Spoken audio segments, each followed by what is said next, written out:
In the 20th century, we see an attack, and again, an irreligious attack in the form of behaviorism.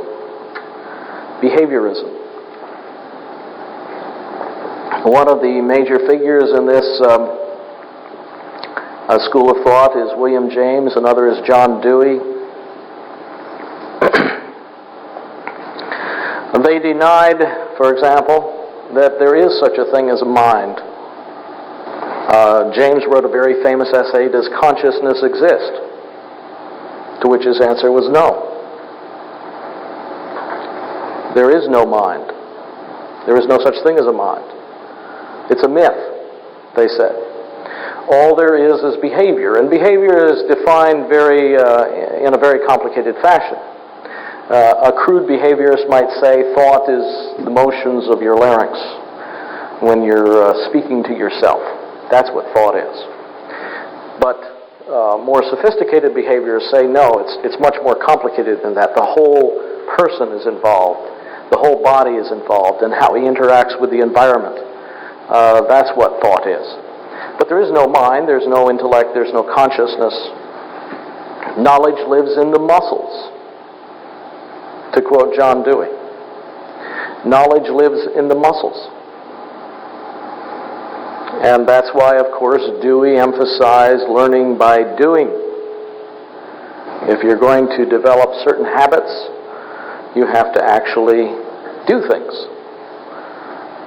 This whole train of thought is opposed to book larnin. Now that's despised. Book larnin is despised. You actually have to learn by doing. You have to have experiences. Now the anti-intellectual movement here, the anti-logical movement, the anti-thought movement, it's still in popular culture. I shouldn't say still, it has always been in popular culture. Perhaps it's a very common way for people to think. Think of all the derogatory terms that we use to refer to people who excel in thinking. They're called, they used to be called eggheads. Back in the 1950s, Adlai Stevenson ran for president against Dwight Eisenhower. Eisenhower was on the Republican ticket and Stevenson on the Democratic ticket. Stevenson was dismissed as an egghead. General Eisenhower was the man who got things done. He was the general who won World War II. Stevenson was a useless academic and egghead. Today we don't hear that term very often anymore. We have different terms. We call people nerds, or if they're in college, they're called grinds. They're grinding away, studying. We have all these derogatory terms for people who actually put some effort into thinking.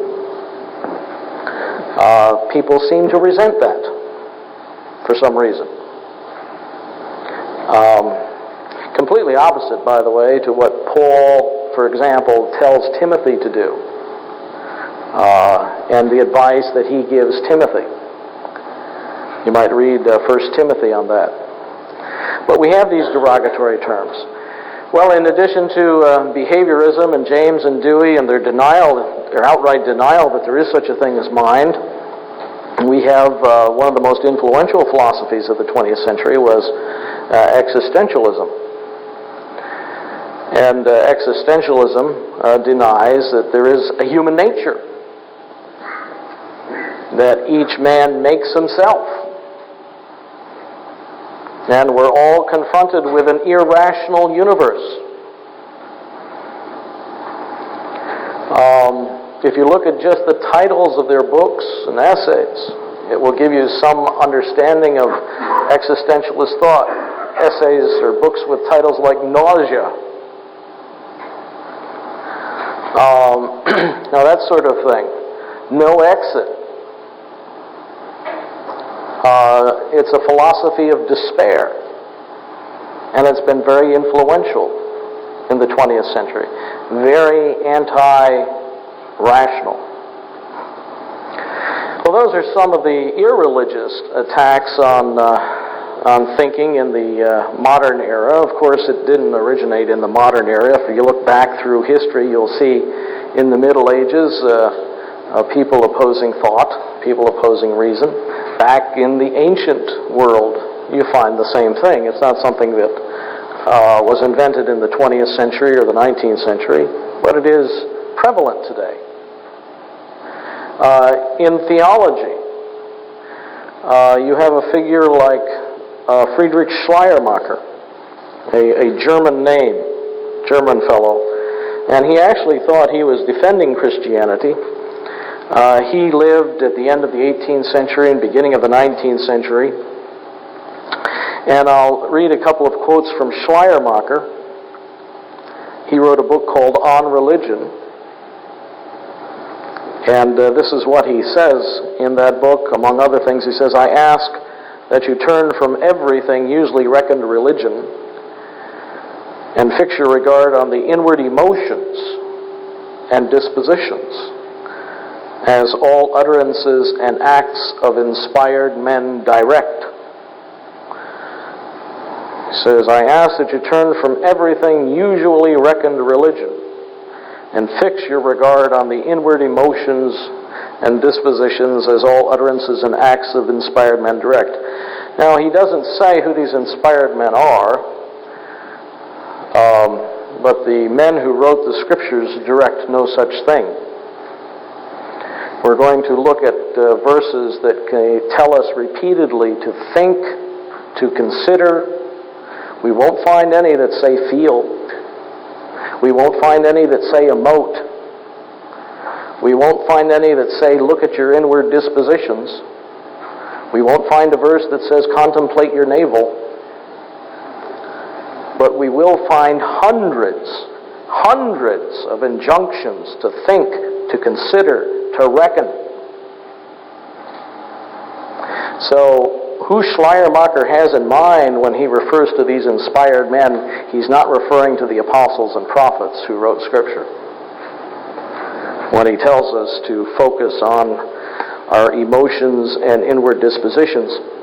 A few pages later in the book, he writes, "The feelings are exclusively the elements of religion, and none are excluded."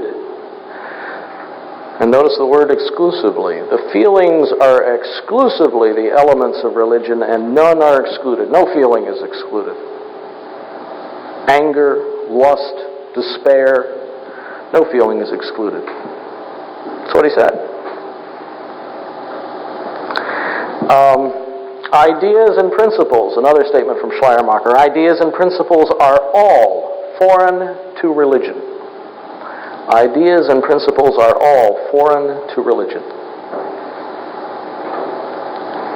This is, ideas and principles are what is usually reckoned religion, and he says, turn away from those things. Turn away from doctrine. Turn away from ideas. And focus on your feelings. He says ideas at one point must belong to knowledge, which is a different department of life from religion. Knowledge is a different department of life from religion. Now, you've probably never read any Schleiermacher or heard anybody who has. You may have heard the name John Wesley. He was influential in America. He was influential in Britain. He's called the founder of Methodism. Let me read what Wesley had to say on the matter. "We do not lay," this is John Wesley, "the main stress of our religion on any opinions, right or wrong. Orthodoxy, or right opinion, is at best but a very slender part of religion, if it can be allowed to be any part of it at all." John Wesley. Orthodoxy, I'll read that again, is at best but a very slender part of religion, if it can be allowed to be any part of it at all. See, religion consists in the feelings. Schleiermacher, returning to him again, says, "Religion knows nothing of deducing and connecting." In our working definition of thinking, recall, it was connecting one idea with another. seen connections between ideas. That's involved in thinking, drawing inferences. And Schleiermacher says religion knows nothing of deducing and connecting. Absolutely nothing.